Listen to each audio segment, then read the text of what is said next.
You're listening to Women's Dream Enlightenment, dream decoding, deep discussions, and spiritual stories of self-discovery to inspire your personal enlightened journey. I'm your host, Megan Mary, founder of Women's Dream Analysis.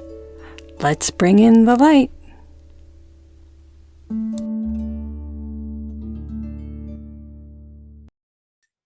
Welcome. Today I have Jen Pearson. She is a certified spiritual life coach with a vast array of tools to help you access your inner wisdom, align with your soul, and manifest more joy in your life.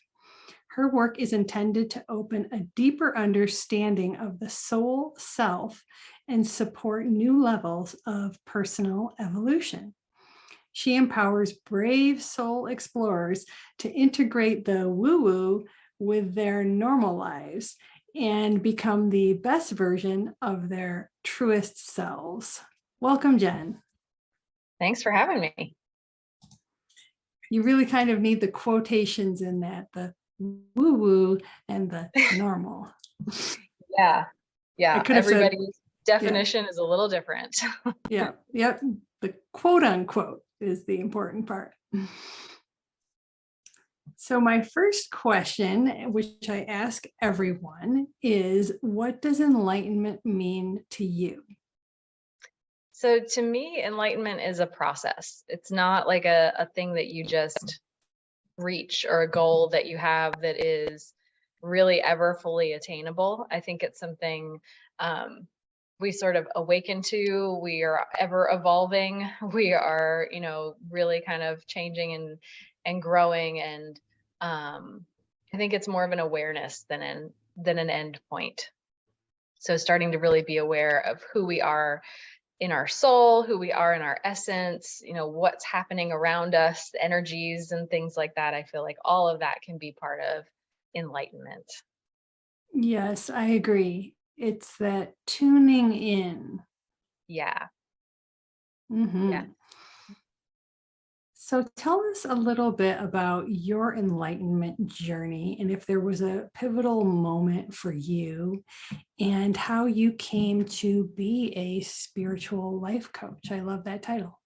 I think it was kind of a long journey. A lot of it started when I was married. Things weren't going well in the marriage. I wasn't really happy in my job. I knew I needed to make changes. And I had grown up in a fairly conservative household. Everything went kind of by the rules as expected. Here were the career paths you could take. Here's where you were, you could go to school. You were expected to go down all of those normal conventional kind of things. And so I had done that and I just wasn't really happy. And at the time I was living in Asheville, North Carolina, which was more of a, we'll say, where the woo-woo comes in, that woo-woo town, where there were more opportunities for things like energy work and alternative healing and different kinds of methods like that I started to explore just to see for my own healing how that would work. And I did pretty much everything I could find and get my hands on.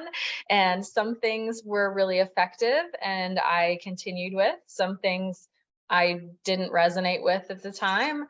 And some things I went forward with and decided to learn. So first thing I did was learn Reiki, energy work.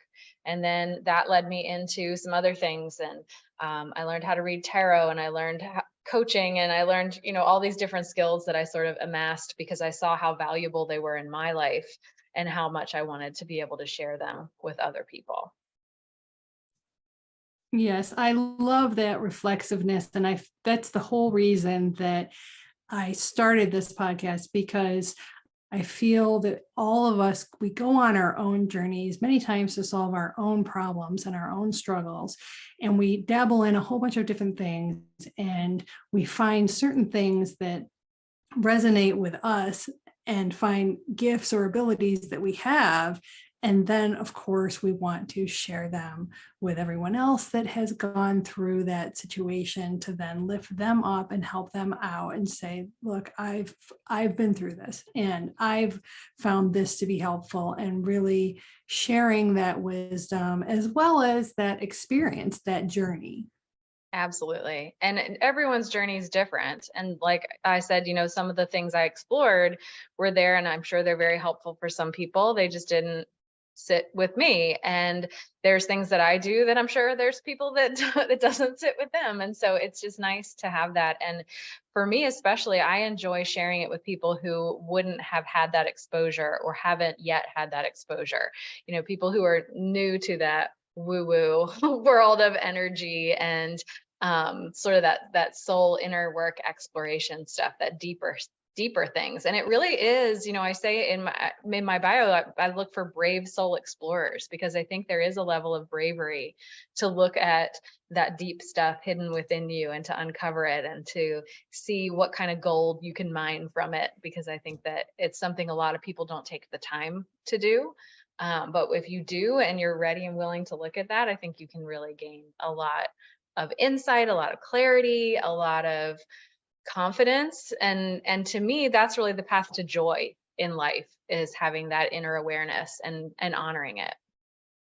Yes, I agree completely on several points there, and especially the one about the courage to do the deep dive, because it's very much the same with dream work. Your subconscious holds all of your experiences and emotions and perspectives. And in order to really dive into that, you have to be willing to be that courageous seeker and want to have that transformation, be willing to Absolutely. step into that doorway of self-discovery and go down that sometimes unilluminated path to get to that enlightenment. Yeah, I love that stuff. Like, that lights me up. A friend of mine said, she calls herself a self-help junkie. And I was like, it's kind of like that, I guess. Like, I love that. Like, what else can I find? What else can I learn? How much more awareness can I bring? But there's plenty of people that are like, oh God, keep that as far away from me as you can. And so, it really is something that you have to be willing and want to do. And even when it's hard, because there's times where it's been messy and ugly and, really rough times in my life, but I wouldn't trade that. And I wouldn't not go through it you have to go through it to get to the other side. Like, there's no getting around it. You can try for a while. It's going to pop back up at you. I'm sure you find that a lot in dream work, because at least for me, that's where it'll pop back up. If I'm starting to avoid it, the dreams will start to creep in and tell me Mhm. this, that I'm not actually avoiding it. Yeah. Correct. Yes, especially with nightmares or recurring dreams, but also Absolutely. just normal dreams that don't follow those themes. But anything that we are not paying attention to, that we need to be addressing, that we need to be, and it doesn't have to be a bad thing. It could be a talent, it could be a path, it could be a direction, it could be a project, it could be anything that we're just not aware of or we're not embracing. And then it's just going to keep coming back in those themes until we acknowledge that. Yes. Yes. And in my work, there's some of that I will see. And then also, not just in our dreams, but in our bodies. Like, our bodies hold that stuff as well. And so there may be certain responses we have to certain triggers that seem unrealistic, that seem illogical, that don't, it seems like we're overreacting, but it's that stored information in our body that's telling us either you got to go for it, or you got to hang back, or this isn't safe, or we've been through this in some way, shape, or form. And so there's a lot of that tuning in and having that awareness too. So it's that mental awareness. It's also that physical awareness that can really bring about more enlightenment, more awareness, more consciousness, really. I agree with that completely too. I think that obviously the mind, body, and the spirit are integrated, and you can't unearth one and not deal with the other, because not Yes. only are you just storing everything in the back of your mind and your subconscious, but you're also storing it in your body. And when you don't address things, then it leads to what they call appropriately dis-ease. Yeah. Yeah. So as a woman, what role have dreams played in your life? Have you had any really influential dreams, or in these moments when you were going through your journey?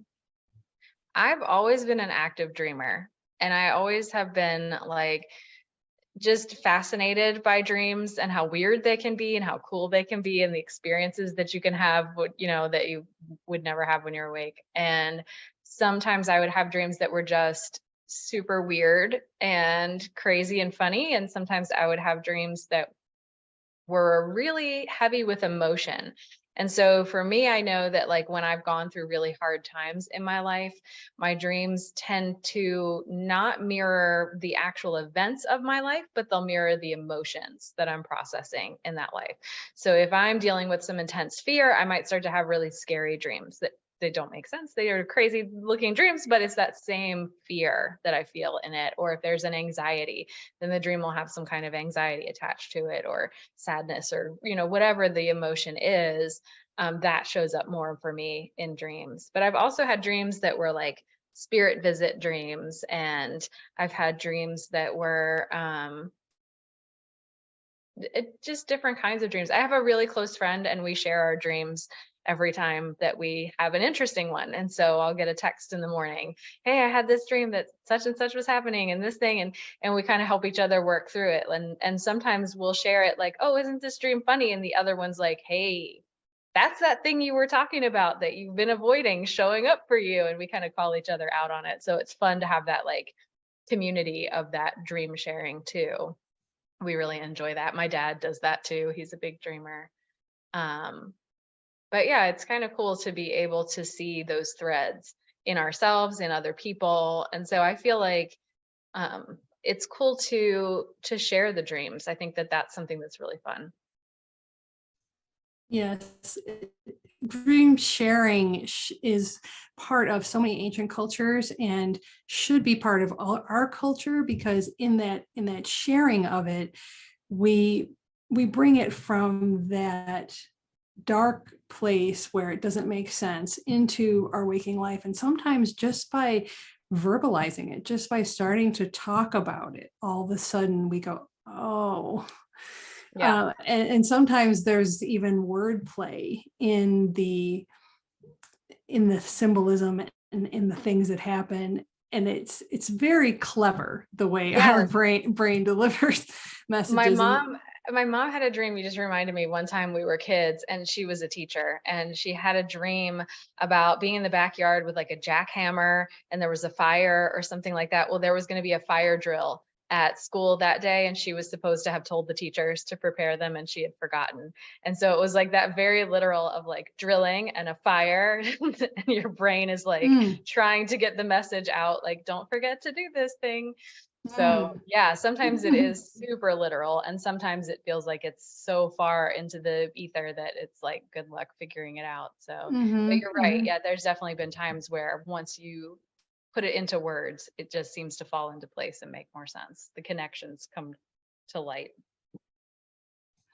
And I think that for the most part, a lot of times people think they are literal, and that's part of the reason they dismiss them. They say, "Oh, well, I just watched that movie last night," or "I know why I'm dreaming about that because that's happening here." But there's lots of things that you did the day before, and there's lots of things that are happening in your life, and your dream is picking all these little pieces from everything that's happened and putting it together into a story. And it's not just a repetition, in my Right. opinion. It's specifically tailored to tell a story Yeah. I with a mean, and to message. me, yeah. And to me, it's like if your brain is just repeating what your day was, you got to get a little more interesting. it Do something a does it little does different. reflect your life, yes. Yeah, I mean, we talked before, I do something called shamanic breathwork. And Yes. shamanic breathwork is something that I feel like is similar to accessing the dream state. It's like it's an altered state of consciousness, and you get there through a breath pattern and through music. And that altered state of consciousness takes you on a journey that you are awake and conscious for, but it's kind of like being in a dream, or being on a psychedelic trip. It's a weird experience that you're in control of it. It's not like you took something, but it can really help you get to, we call it your inner shaman, like that piece of you that needs healing and whatever it is that you need in that moment, which I think our subconscious does in dreams. And it feels like with the shamanic breath work, it's not just our subconscious mind, it's also pieces of our soul. It's all of this integration that's coming through. And the first time that I experienced something like it, I had this huge, crazy, wild experience, and I knew there was value to it, but I had no idea what to do with it, how to process it, what was going on. And so I went through a big, long journey to find specifically this shamanic breathwork kind because it has processing and integration as part of it. And to me, that's so important. Just like you're talking about, like sharing our dreams can take it to a whole other level of understanding, of growth, of healing. And that's why the processing was so important to me in the breath work, because without that processing and that integration, there's pieces that they don't make sense, or they're hanging out there and unfinished, and your energy feels disconnected in some way. And so I find it really important to be able to do that together with my clients. Yes, and thank you for segueing into the shamanic breathwork, because I really want our listeners to hear about that work that you do and kind of unpack, the misconceptions about it and explain it a bit. But I think that what you said about the integration is key as well, and that's why, as part of my dream work, I have a whole host of modalities that come in after you've then unearthed whatever it is that you've discovered. Okay, now what do we do with this so that it doesn't come back, so that we can take advantage of it, so that we can harness it? And I'm welcoming in all different modalities so that I can have them all at my fingertips to then help all of my clients. And so talk a little bit more about shamanic breathwork, and how is it different from other modalities that you're aware of, and what are some common misconceptions about it? So shamanic breathwork came out of, it's very similar to holotropic breathwork. It came out of that and rebirthing breathwork and integrative breathwork, and then also Seneca Wolf Clan teachings. And so there's a lot that goes into it. Basically what it is we start you out, you kind of do a little bit of a meditation, set the intention for your journey. We set an intention, but it's going to be whatever it needs to be in the moment. So there's no controlling. Every journey is going to be different than the last one. And we teach you the breath pattern to do, and then you do that. And the official instruction is breathe until you're surprised, because there's really no way to say what's going to happen, how you're going to feel, what you're going to experience in that journey. And so you breathe, and there's music that activates the chakras to kind of bring you on a complete journey. So through your energy system. And the way that music is going, that can help keep you in an altered state as well. So you may kind of come in and out of it. The breath pattern is kind of intense. You don't do that the entire time, but the whole process goes for typically about an hour, but different journeys can be different lengths, but usually about an hour. There may be body work or energy work in it to help you process what you're doing, especially if there is a rebirthing process happening. It all feels really super weird and wild and woo-woo. And the more that you can just be kind of open and curious and along for the ride, the more that you're not going to be resisting the process, and the deeper the kind of work that you're going to be able to do is. And it really is all coming from you. It's your work. It's not the facilitator that's making anything happen. It's not the facilitator that's going to, get you to go deeper or whatever, but it's really whatever needs to come up for you. So there may be a journey where things are really visual, and you're, flying on the back of an eagle and you see your ancestors or whatever. And there may be a journey where you just feel like you're in darkness and you fell asleep. And there may be a journey where everything's very physical and you feel like you need to move and push things out of your body. And I've heard all kinds of things. And so once that journey's done and we start to ground you and get you back into waking reality, then we do an art process and have you draw whatever it is that came through. What is it that you want to remember? And by looking at certain markers in the drawing and hearing your story, I'm able to put into that shamanic perspective of like, where are you in a state of transition right now? What is this journey reflecting for you? What maybe do we need to want to look deeper into? Is there body work or somatic practices that we want to work through? Is there something that's ready to be let go? Is there something that's coming in? Where are you in that process? So it's really can be really, really intense. And so it's not for everyone. It's not for anyone who is, if your mental health is precarious in the moment, or there's a diagnosis of schizophrenia, those kinds of things, it's not recommended for. But a lot of people can get a lot of really deep healing out of it. And I know it sounds a little scary at first because it can be so intense, but it really is.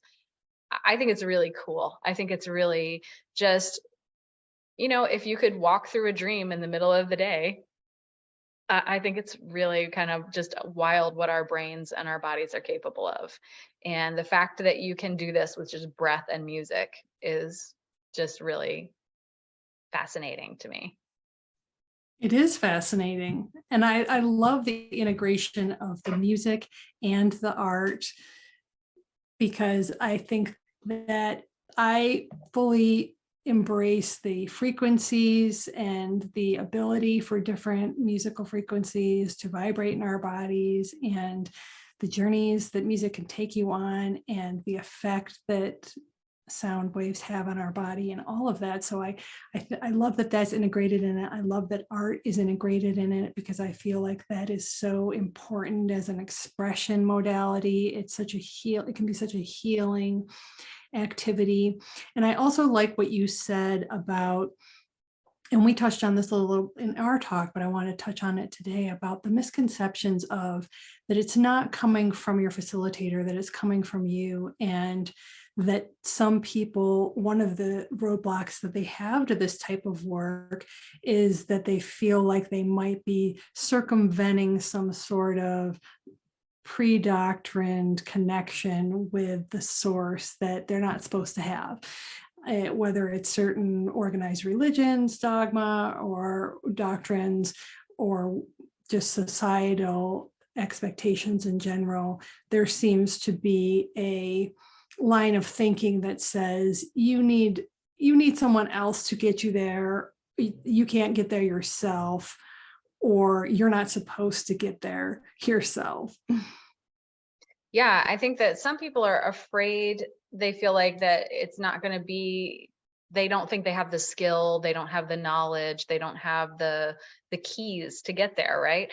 And I don't think that that's true. I think that if you think you don't have the skills or the keys, there's someone who can just give it to you and you can do it. Like, you don't have to pay, you don't have to spend years practicing, you don't have to do these like, whatever rituals to get there. It's all there. It's all inside you. And if you find a way to unlock it, why wouldn't you unlock that? Why would you give that power to somebody else? Like, it's your power. It's your knowledge. It's your wisdom. It's all within you.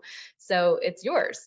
That's your right. You're entitled to that. You should be empowered to access that and to gain all the benefits that are in there. There's so much that we have locked up in our subconscious, in our bodies, in our own like innate wisdom that we just don't know how to unlock, or we're not used to unlocking, or we've been told like now's not the time to unlock it, or that's not the way to do it, or it's not polite to do that, or if we do it, maybe we realize that the things that we've been going through when we were going through the motions don't work and don't make us happy, and then our whole life has to change, and that's too big to look at. And so there can be chaos and destruction by doing that kind of work, because we can start to realize that we weren't being true to ourselves.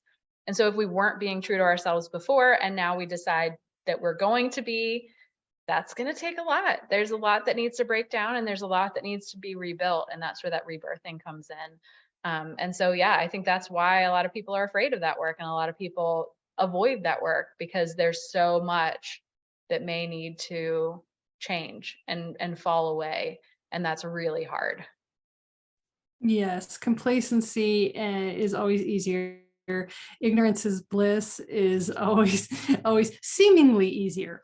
Not that your life is going the way you want it to, or that you have this great sense of peace or fulfillment, but that it's safer. Yeah, And it's a different kind of Mhm. struggle, in my opinion. Yeah, Yeah. yeah. So what's next for you on your journey? I don't know that I ever really know what's next. I just kind of try and stay open to it. I don't have a specific what's next going on. Um, I'm doing more of the coaching work, and then I'm integrating the shamanic breath work and energy work and tarot into the coaching because I think that it helps people get to a deeper level. So the main coaching clients, I mean, I can see people for any kind of coaching, but the main groups that tend to resonate with me have a lot in common with my own journey. So there's the people who have been, maybe you're an accountant, maybe you're a nurse, but someone who kind of just like became what they became because that was the right choice and that's what everybody else in the family did. And they're starting to get to that point in life where they're like, how did I get here? I don't even know who I am. Those kinds of people who want to explore, and they're drawn into some of that weird woo woo energy work, tarot, whatever else kind of stuff, the witchy kind of things. Um, and I act kind of as a guide to help introduce you. And so I'm not showing you your path. I'm just showing you multiple paths that you can choose from and giving you that freedom and that power to tap into your own intuition, to learn who you are, to find that self-awareness, and then to figure out what's next once you have that self-awareness in you. And then the other group are people who I call it post-relationship coaching instead of relationship coaching. Something big has ended. Maybe you've gone through divorce, maybe you quit your job, maybe you moved, but whatever it was that you had before really defined your life. And then once that's gone, you have to redefine, like, who am I outside of this? And if life doesn't look like I thought it was going to look, how do I create it? What do I want it to look like? And really kind of, again, building that self-awareness, but also in a way of like manifesting the best life that you can have, bringing more joy in. It's all about connecting with your soul. It's all about bringing more joy into your life. It's all about having a deeper awareness of yourself and your energy and your soul alignment. Great. Yes, I love what you're doing. I think everybody has a point where they need that, and that I agree that any kind of loss can lead to a disorienting place where you're standing at the crossroads. That's part of the reason I created the Crossroads Dream Journey, because it's for women that are going through those different transitions, whatever they might be, whether it's career or relationship or something just like menopause, whatever period that is in your life that is creating change and guiding, like you said. So what are 3 takeaways that you hope listeners learn today? I think for me, biggest takeaways are that you can always bring more joy into your life. So even if you are in the middle of those really hard, tough transitions, if you are willing to really do the work and explore your inner self and take steps to be more aligned with your soul, you're going to be inviting more joy. Even if it doesn't feel like it in the moment, it's there, and you can create that joy if you really want to. And I would say also stay curious. Like, I think curiosity is the best way that we can approach any of this, to not prejudge it, to not say, well, it didn't work before or whatever, but just to stay curious of like what can open up for you, what may be there that you never even thought of. There may be things that are bigger and better than you thought of if you're just staying curious and open to that. And then I would also say, as a takeaway, to just remember that there's communities, that there's people that are there to support, that are there to guide you and help you when you need it. So not that you need to go to them as the authority or the leader, but that if you're feeling lost, there's somebody that can, point the way out of the woods or that can just hold your hand as you walk through and forge a path. So I think that community is just as important as that self inner soul work. Yes, I couldn't agree more. The support is so important, and that's part of the reason that I'm creating this platform for all the women who have gone on their journeys, or the journey is never ending, but just so that to create a space where other women that are on their journeys can come and listen to stories about where they might go next, and to always to continue to seek whatever it is that might resonate with you, and find the things that can help you go further down your path, and the women that can walk with you on that path. Yeah. And I would say, as a bonus one, that, Yeah. if you take the path and you decide that you don't like it, you can always change it. That's been coming up a Yes. lot with people that I've been working with lately, is like they're afraid to try something. Like, I'm really drawn to this thing and I really want to try it, but I don't know. And I'm like, you don't have to marry it. Like, try it. If you don't like it, do something else. Stop doing it. It doesn't have to be like your lifelong commitment to try a new job, or to try living someplace else, or to learn something different, take a class. You don't have to go any further than that. You don't even have to finish the class. But if you're drawn to it, there's a reason. So check it out and try it. And so I think just being kinder to ourselves and allowing ourselves a little more freedom. Yes. Thank you for that. That is also very important. So where can people find you if they want to check out shamanic breathwork? If they want to check out Shamanic Breathwork, best chance is to email me or start with my website. My website is lightennourspace.com. I am on Facebook as Jen Pearson, also under Lighten Your Space. I'm on Instagram and TikTok. It's at lighten.your.space. So they are welcome to follow me anywhere. They can send me a message if they want more info. Awesome. Well, I will put the links in the show notes as well, so that everyone can find you. And thank you very much, Jen Pearson, for being here today. I really appreciate it. Thanks for having me. I enjoyed the talk. Thanks for listening. Are you a woman wondering what your dreams mean? Are you seeking enlightenment and wanting to connect with your true purpose and higher self? Check out womensdreamanalysis.com to begin exploring the transformative power of your dreams. If you like this episode, please subscribe. If you'd like to share your self-discovery story, spiritual gifts, or have your dream interpreted on the podcast, please go to dreamenlightenment.com.